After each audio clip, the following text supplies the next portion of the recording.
Hey, just your friendly neighborhood stunt mog with looks aplenty.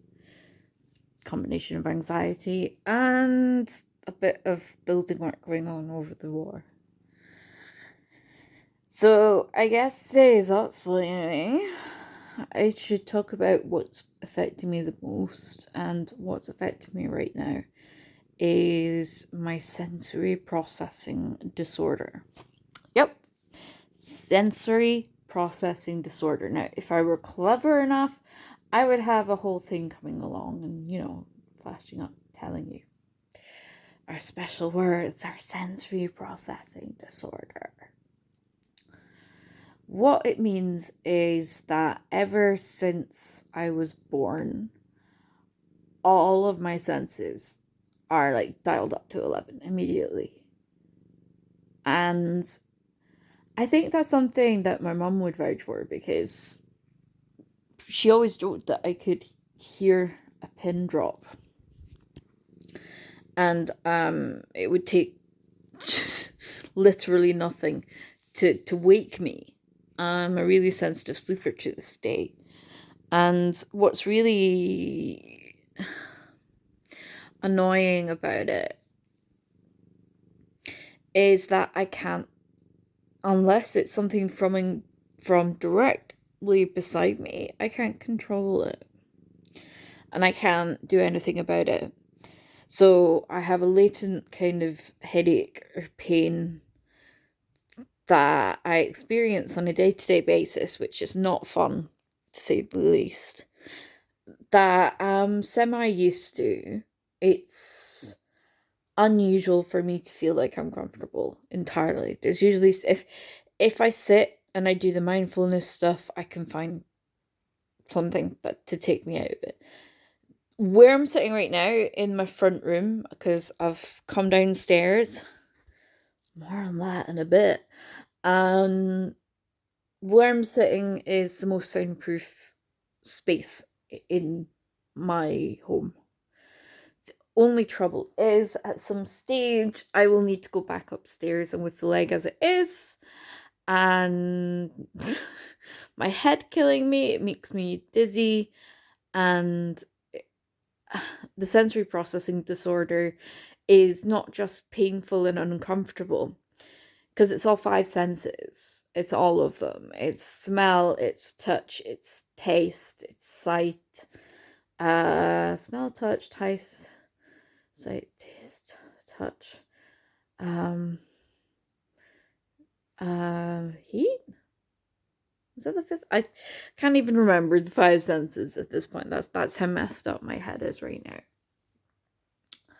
So, when the sensory processing disorder kicks in, like right now, there's work going on as someone is upgrading and renovating the beautiful mill over the water that is contemporary to the mill building that I live in. And it's going to be great once it's done. It'll be wonderful to see a buildings have life in it again, because when I first moved in, it was covered in moss. There's lots of litter there. There was it wasn't really cared for, and it's such a shame, because I always thought, well, if someone puts in a little bit of work, that's going to look amazing, and they're doing the work, which is great, and I applaud them for it, because they are doing it in their spare time, clearly, because this is happening for the majority in the late afternoon, or either in the lunch hour, or in the late afternoon and evening, or all day, Saturday and Sunday. Now, everyone's got a right to do with what they will with their time, with their energy, and things need to be done when you're doing that kind of project. We've all seen these wonderful buildings falling to pieces, and it's a part of our country's heritage, and we need to be protecting it. Of course we do. But this is where the NIMBY, kind of not in my backyard part of me, kind of is there at the back of my mind, because it hurts so much that I have to wear my hardcore headphones.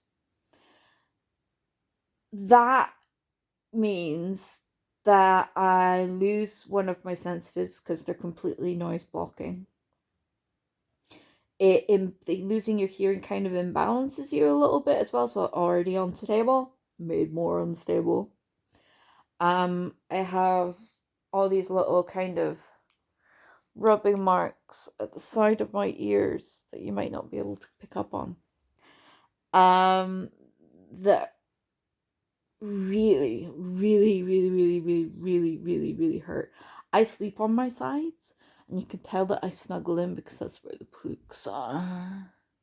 Yeah, there we go. You can see the dry patch off my skin there. Because I pick at them. And don't tell me not to pick at them because... Nice one. I've tried. Trust. I've tried to give up, like, picking at my skin, but no. 36 years in. I think I'm always going to be picking at it, but to give... In my defense, my granny used to do it as well, and she used to do it in front of me, and she used to yell at me for doing it. So I also yelled at her for doing it too. Anyway, the hardcore headphones are massively noise cancelling. They are very, very good quality. I have the ones that I keep in the house that are very, very expensive, that came from Access for work, that I wouldn't have otherwise been able to afford. They're Sennheisers. I can't remember the number part from the pack, but next time I'm around them, because I've left them upstairs, I couldn't bear to wear them any longer. They're too expensive as far as I'm concerned for me to risk taking them out of the house. So for out of the house, I've got cheaper, less God, they're going again.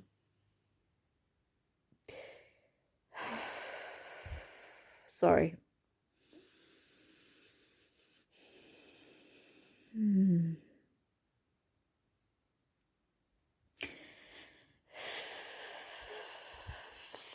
This is I don't even know if it's picking up on it. But it is.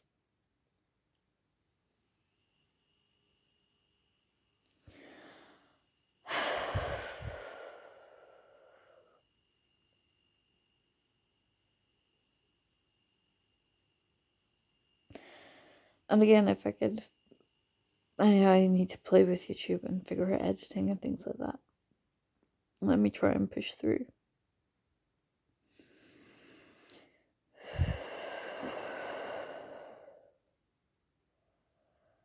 Oh, that sucks. That really sucks. So, basically, any little noise to me is, you know, those bits in Honey, I Shrunk the Kids or in AntMan, to give a more contemporary sort of reference. Hello, bud. Cars has come to join us. Hello, baby. He knows. He can tell when I'm starting to hurt. Can't you? Yeah, you're very clever when you want to be. You gonna settle, Petal, or are you going to attack my granny's lamp again? Settle down. Settle down. Okay. So,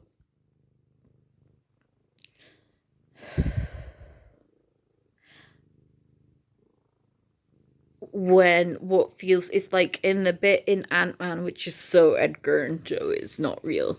Obviously, it's not Ron Howard. And by Edgar Joe, I mean Edgar Wright and Joe Cornish. There's a train set, a Thomas Tank Engine train set, no less. And it comes to a crashing halt because and to Ant-Man and his nemesis, his name escapes me right now because my brain has been drilled. They experience it as a catastrophic crash sort of sight. And don't show your bum to the world.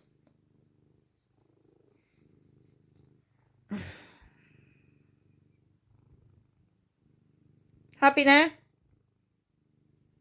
Are you happy now? Okay. So Ant-Man and his nemesis. Oh, come on. It's not Hornet. Oh, that was gonna bug me. I'll Google it after I'm done. They in their small, teeny tiny form as a catastrophic event, but on camera it's just literally the train set just going. It's nothing. Likewise in the bit when Honey I Shrunk the Kids, which everyone should be watching. Honey I Shrunk the Kids. It's just such a classic movie. I love Rick Moranis. That's the other thing. When I've got sensory overload, my brain just turns into a scatter, and it just grabs and riffs off of all these different things that I remember. Superpower? Yeah, I guess so. But also pain in the ass. So what I wear is important. We discussed that last in the video earlier this week with my grapple clothing jumper arriving. What I have on me is important when I'm experiencing sensory overload. So I will tend to have at least my charm bracelet on. These are all Pandora.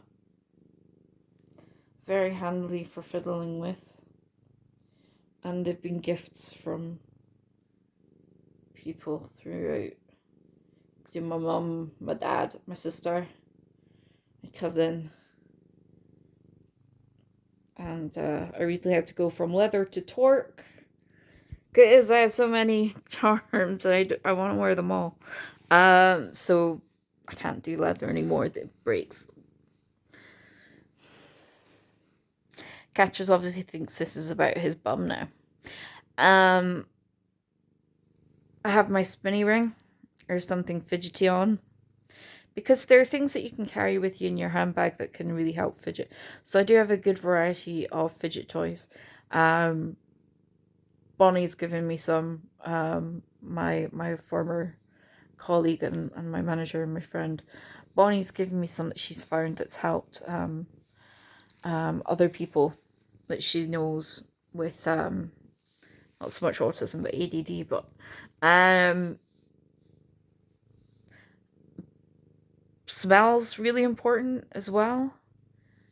So I have lots, like this works is set anti-stress spray is absolutely brilliant. It's the best I've found. The only other one that works really well is the one that my auntie makes. Like for my cousins used to call it the cheat tissues.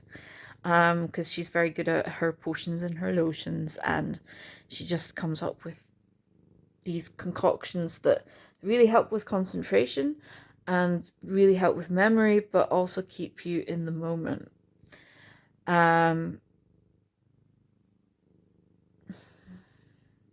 It's also very tiring when you're sensory overloaded. So weighted things, so this lump of a cat actually being with me right now is very good for my sensory overload. I'm still gonna get hit with this angle grinding and drilling. That's not going away today, obviously, because Sunday, I'm guessing, is the freest day that whomever is doing up the mill over the river has. So I understand that. Sound is massively important. Usually I'm blasting myself to all hell with everything from Slayer. Alright, bye.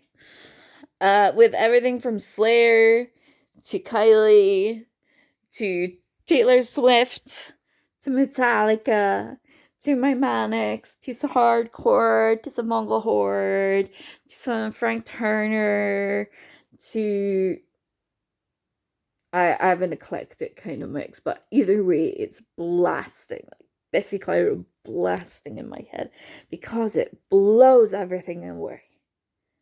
It just completely breaks through and it like smashes the pain. And I yell and I scream and I holler along at the top of my lungs because I love music and I love it loud. And being a hardened gig goer, I've been to hundreds of gigs in my gigging life.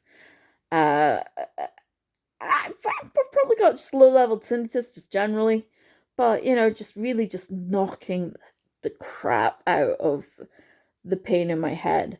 It just centers me and it brings me back to myself. I think singing really helps because it makes me breathe properly. Because at some point you have to take a gasping breath, and I had singing lessons when I was in school because I did music, and these goddamn hands, they're too small for piano, for guitar, and for flute. I tried those three and none of them worked because I literally couldn't get my hands to do what I needed to do. My width, that's it. That's all I could do. And for piano, you need to be able to do all kinds of like almost near um Vulcan. There we go. Uh Vulcan level kind of live long and prosper. I can't even do that properly because I broke my wrist like ages ago. There we go. That's as close as I can get to a proper live long and prosper. And there are ways to help with sensory overload, but really just imagine the worst hangover you've ever had. Like the worst. Like to the point where even just wee birds outside are every single twitter of wee finches and gold blue tits and all that just cuts straight to the skull and really just hurts. It goes straight through you. Imagine even if that's just a dripping tap and it makes you feel physically sick. That's what sensory overload is like for me at best.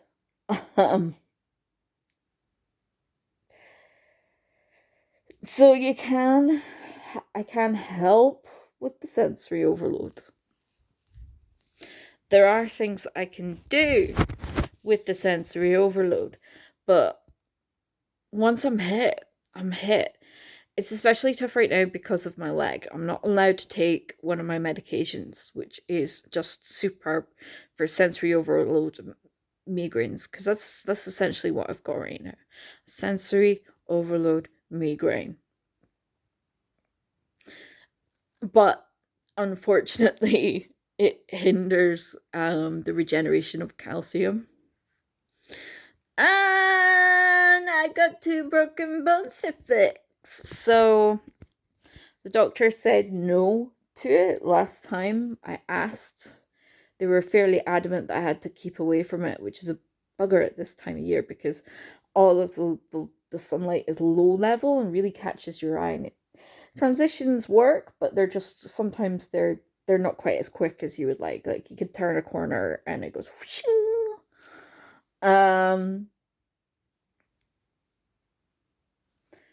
So what happens after I get hit? Like the horse is bolted. What can you do to help an autistic person that's experienced severe or even just some sensory overload? The way to spot it is we go really, really quiet. You'll notice us trying breathing exercises, but it mostly coming out as shaky, kind of shivery. Will be tensed up. Oh god damn it.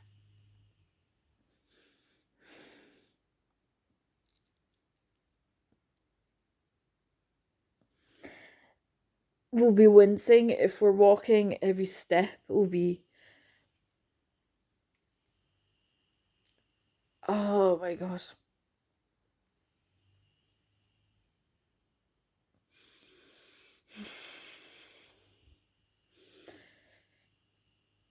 That makes my lips start to quiver.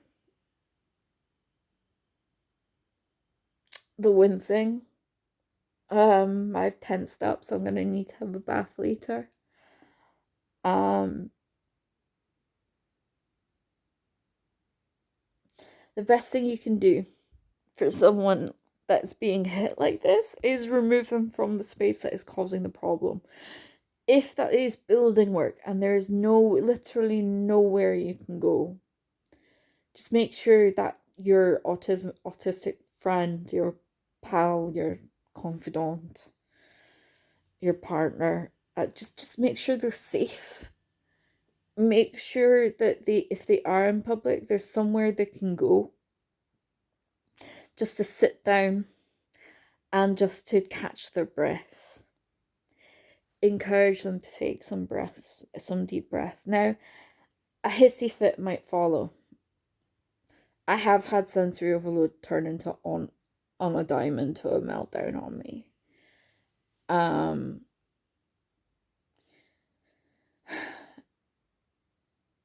And we're all different. We all need different things when we're in that. When I go into meltdown, I just need a dark space. I need a dark space. Nobody touching me. Nobody anywhere near. No sense. No nothing. I could do with a sensory deprivation tank.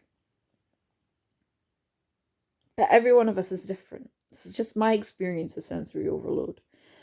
And it could be that there's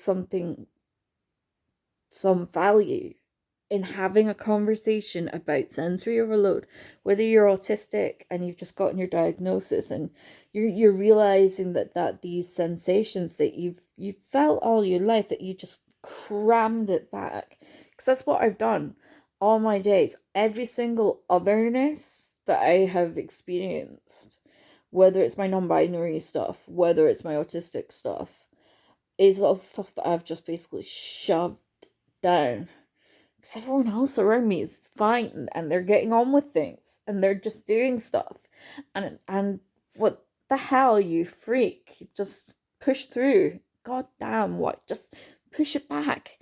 There's nothing happening here. Look around you. That's wrong. I know that now. I know that the most important thing I can do when I hit sensory overload and when these drilling things happen, because drills and angle grinding is a very big part of what hurts me. I think it's the frequency that the grinding makes or something. Because I feel sick. And I came down here because I thought it would be fine. So what I'm gonna do now is perform what I should be doing every single time that this kind of stuff hits.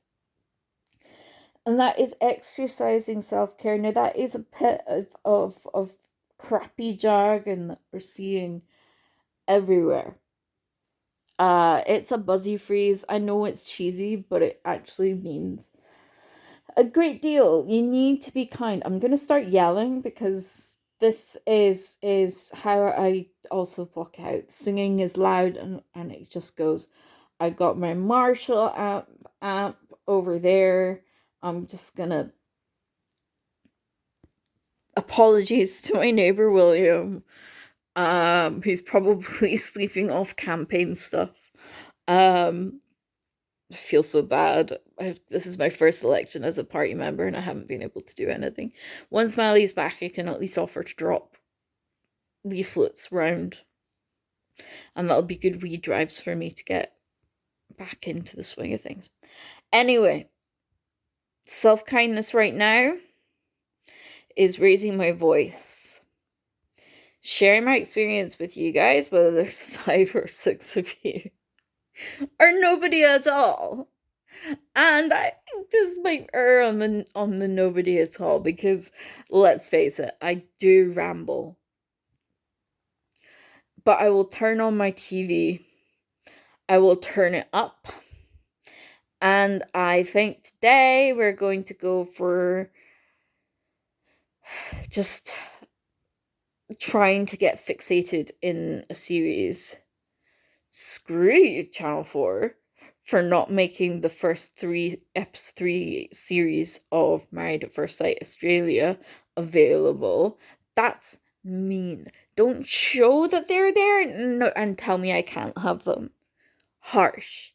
And then saying that after the Lego Masters, yeah, Lego Masters, brilliant, absolutely amazing. Watch the first Lego Masters UK USA this morning. It said on all of the advertisements that once the first episode was available, that the box set would be available on all four straightly after. So I went on this morning and there's still just the one episode. I might have gotten the language wrong, but to me, it sounded like I was going to be able to sit and watch people build Lego all day, which is amazing. Also, Brad Pitt is an executive producer on Lego Masters. How cool is that? I mean, I'm not saying that the UK version is crap, but because they come up with amazing stuff. I'm gonna wrap this up. I don't feel very well right now, and it's because of sensory overload. I won't be able to eat today, so I'm gonna try and stay as hydrated as possible. I have my main physio exercise because I've been waiting to hear back from a physio because they've disappeared on me. Someone's closed a call, I think, and closed the entire case instead of leaving it open for the other person to pick up because there was a mix-up. Someone thought I was just out of hospital and just home. So I'm hoping that'll get cleared up sooner rather than later. But until then, I've been doing my physio exercises every time I get up or sit down, and I've been going up and down my stairs at least twice a day. Today, I think it's just going to be the once because I've come downstairs, but I've done it with one leg on each step. So my ankle has had the full range of weight on it and everything. So it's a bit achy now. So hopefully I won't need to loo anytime soon because going upstairs again it's not going to be easy. I'm not going to lie. That's why I don't tend to come downstairs when I'm poorly because I get stuck. So really, sensory processing disorder is a real thing. It does affect autistic people, but it also affects non-autistic people. If you're experiencing it, it's your own. The things that I've suggested are things that work for me. Don't mean it's going to work for you. Might do. There's going to be a lot of experimentation in your future to find the things that help, like, make the fizzing. And seriously, it feels like I've got a cut all the way across my forehead right now. And it hurts like hell. But overall, you have to be kind to yourself. So in my case, I've come downstairs to the most soundproof space that I have, my wonderful living room. With all my crap everywhere. Oh, I love it. And I'm going to watch something and I'm going to try and get sucked in. And after that, it'll be, well, I'm going to wait until the angle grinding goes away. I'm hoping for rain. You can't do very good angle grinding in the rain. It's not going to rain though, so it's not forecast. So stay safe. That's the important thing. Get yourself to a safe space where you can sit down, where you can relax, whether that's a private space where you're on your own, you're dark, or whether you need someone to come and sit on you, like my lump of a cat, or whether you need a weighted blanket and hold it tight around yourself, whether you need to make the choice between having blisters on the sides of your ears so you can cope through the day and then not sleep at night because I'm a side, or I sleep on my side permanently. I've always slept on my side. It's up to you. And for allies that are looking to help, just be observant.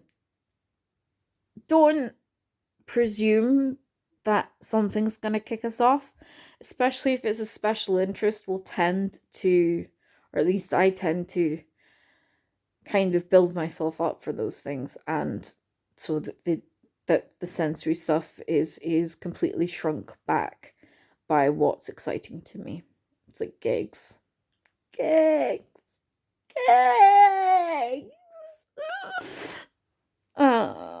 want to go see Bonnie and Garbage. And Rufus Wainwright's doing the Kelvin Grove bandstand.